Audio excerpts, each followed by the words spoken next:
Hello everyone and welcome back to my YouTube channel. My name is Brandon Chin or Bento Boy, and in this YouTube video, I'm going to be giving you guys some more NFT tips and tricks to help you guys out in the NFT space. So you guys seem to really enjoy this type of content, and it is actually my best performing video on the channel, as you guys can see here with 62,000 views. So this is going to be a very similar video. So I do think that this video can be very informative and beneficial, especially for new people in the NFT space that don't really know where to start. So I am going to be basically teaching you guys some technical and practical information that you can implement into your trading right away. And this is going to be step by step so you guys can follow along relatively easily. And I'm basically going to break down some of the most important things that I've learned while trading NFTs over the past couple of months. However, we are sitting at 17,000 YouTube subscribers, which is crazy. And I do want to say thank you guys once again. We are actually close to 20K, and I think we might be able to hit it by the end of the year. I think that would be absolutely crazy and a great start to 2022. So if you guys can help me get there, I would really appreciate that. But we're going to be jumping right into the video. And as always, guys, nothing I say is financial advice.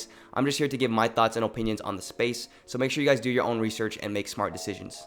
Alright guys, so this first tip that I have for you is a really important one, and it is something that I wish I knew when I first started trading NFTs, but that is basically you want to get a Twitter account and follow some of the top influencers in the space who have a good track record. I would highly recommend you guys get a Twitter, because this is basically where you're going to get all your news, and this is where people are going to give their thoughts and opinions on different NFT sets and the overall market. So overall, this is very important, and you guys do want to be following the NFT Twitter pretty closely, because there's a lot of new news that comes out every single day. I would say 90% of the time, most of my good trades do come from Twitter, and it is also a great way to find out about new projects. So you guys also can follow me on Twitter. The link will be in the description down below. And I would also recommend you guys just go through my following and follow some of these guys here, because this is how I get my news, and these are just some of the people that I personally like to follow and get advice and tips from. So if you guys are brand new to the space, I would recommend that you guys do this. You guys can learn a lot from different people, especially if they're already established in the space and have a good amount of experience. You guys can learn from them, and you can also see what they're thinking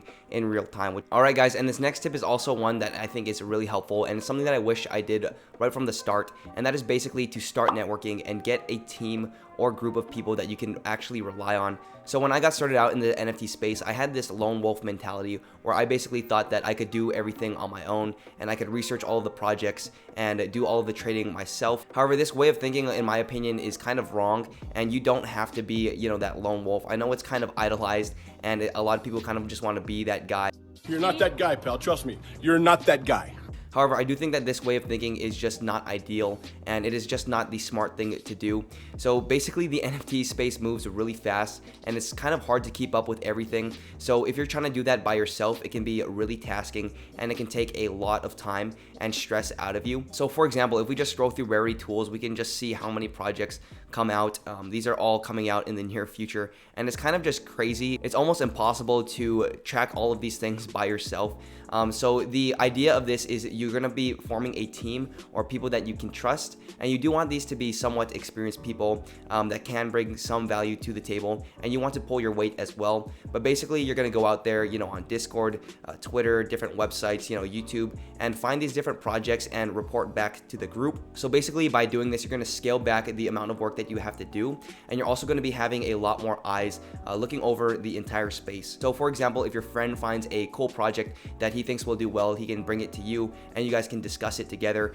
And I just think that if you work as a team towards a common goal, it's a lot more fun, and you're just overall a lot more efficient. So actually, when I got involved in the NFT space, I didn't have any of my personal friends come in with me, so I didn't really have a lot of connections or people that I could necessarily talk to about NFTs. So what I did was I just started reaching out, messaging people on Twitter. I started chatting in Discord, trying to form a group.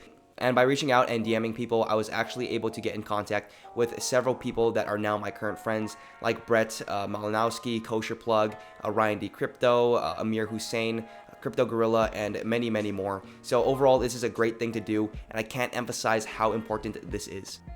Alright, so once you have your Twitter all set up, and once you form your NFT group, you're probably going to start to research and buy into NFT sets. And once you do this, I would highly recommend that you guys make a spreadsheet so you guys can track where your funds are going. And I would also recommend that you guys have a profit and loss tab. And every time you do have a loss, I would recommend that you guys write why the trade went poorly and what went wrong, so you guys can learn from that mistake and not make it again. For example, I do have a NFT sheet pulled up here. I'm gonna blur it out because I don't want to show the exact expenses, But basically, I had basically the name of the project here.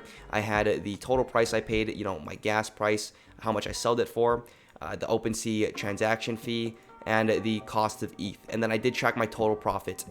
So this is what you guys are going to want to do, because I have actually tried doing this, you know, just trying to keep track in your head, you know, by memory, and it's really, really hard. After a while, if you do start to actively trade, it will be difficult to know where your funds actually are and how much money you're actually making. So if you put it on paper, it's going to be a lot easier, and it's also really organized. So as you guys can see, another thing I do like to do is I like to highlight the green every time I do make a bad trade, and I also like to highlight it red every time a poor trade is also made. And after I do make a poor trade, I do like to keep a little note section here, as you guys can see, of why it went bad. So for example, I lost some money here, and this is because I blindly followed Pranksy.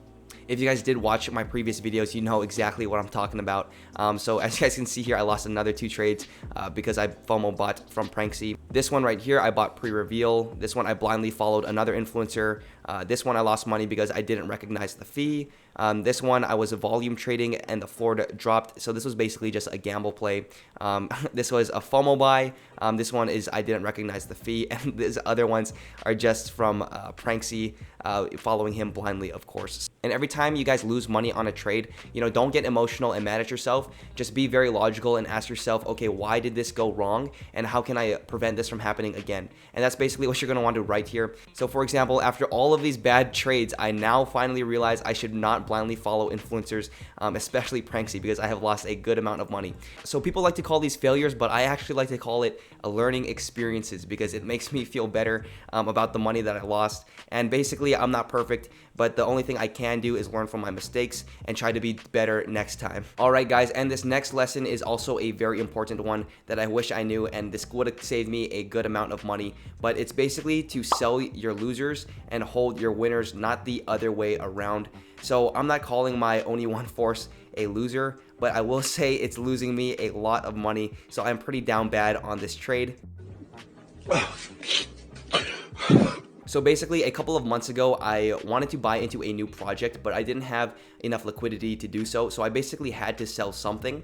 And I was debating between my Oni One Force and my Cyber Kongs. Overall, I was more bullish on the Kongs because they have a more proven team and they have delivered time and time again, while the Oni One Force hasn't really done too much in my personal opinion, just comparing the two. So I was more bullish on the Cyber Kongs project. However, I ended up selling that over the Oni One Force because I was up in that trade and I would be selling it for a profit. And I didn't want to sell my Oni One Force because I was down and losing a decent amount of money. So basically, you guys probably heard it's not a loss until you sell. And that's kind of the mentality I had. So I just didn't want to lock in my Oni One Force loss because psychologically, that would have me kind of sad maybe. But in hindsight, it was probably better to just sell it back then. So what happened as a result is I sold my Kongs for around 2.8 Ethereum. And then shortly after, a couple weeks, it ran up to a floor price of 17 ETH. And my Oni One Force just continued to drop. So I missed out on a lot of money. I was more bullish on the Kongs, but I sold that instead of my Oni One Force because I was in profit. However, I did learn a very important lesson to hold your winners and projects you have conviction in and that you really, really believe in. And if you don't believe in a project personally and it's just not your fit or style, it's probably best that you just sell that asset, even if you are down. This is because projects and teams that have delivered in the past will continue their success and will continue to deliver, or at least they're more likely to, while projects that haven't really done much or haven't really been able to gain hype or traction in the NFT space probably will struggle to come back and achieve that. Another thing to note is I was probably being emotional and I just didn't want to lock in a loss for this project, and I probably still don't. That's probably why I kept it up until now. The floor is probably really, really low. Let's see here. It is currently sitting at 0.58. Oh my gosh, guys. So I bought this at 2.6, so I'm down around $8,000, which is fine. You know, I made it back on a couple other trades, which is cool. But overall, I should have just sold back then. It's cool. Alright guys, and this last tip is probably the most important one, but it's basically when you're buying into an NFT, you want to have a plan and you're going to want to try to stick to it. So when I invest into an NFT, I basically ask myself some questions. Am I buying this for a quick flip, or am I trying to hold this for the long term? what is my price target, and why am I actually buying into this NFT, and why do I think it will perform well. And once you answer these questions, it's going to do a lot of good, because basically you're going to be setting your emotions aside and have a strict logical plan set in place. And this is going to solve a couple of things. One, you're not going to be panicked, and two, you're not going to be emotional. And everyone knows that emotional trading leads to a lot of chaos and is overall not good. So you just want to be analytical in this instance. Also, once you buy into an NFT, if it's for a flip, it's very important to have an exit plan. Otherwise, you're going to just be questioning, okay, when should I sell? And that question, you're going to ask yourself over and over. And you might end up like me when I hold my Oni one force all the way down to who knows what price. So that's overall an important thing to do. So setting a plan is very important. It solves a lot of issues. And most importantly, it sets your emotions aside, and you're just going to be logical and analytical. Alright, and that's going to wrap it up for our YouTube video here today, guys. I hope you guys are enjoying the content, and if you are, please make sure to click the like button and also make sure to subscribe down below so I know that you guys are liking the content. Also, my personal project, the Squishy Squad, is launching very soon, and that's these guys over here. So that's my personal NFT project that I've been working on over the past couple of months. So if you guys do want to support my project and my channel, please make sure to join that. The links will be in the description down below. I will probably be doing a review on this in the next video, so make sure you guys do join and try to get a whitelist spot if possible. I will be doing giveaways for whitelist as well, but if you guys also don't want to buy into the project, that's fine as well. I get it if it's not your thing, but we are currently sitting at 17,000 YouTube subscribers, so again, want to say thank you guys. Appreciate it a lot. I hope this video helps you guys out and taught you something. I'm just trying to give as much value as I can back to the community and to my subscribers, so I want to say thank you once again, and I hope you guys have a great rest of your day, and peace. Woo!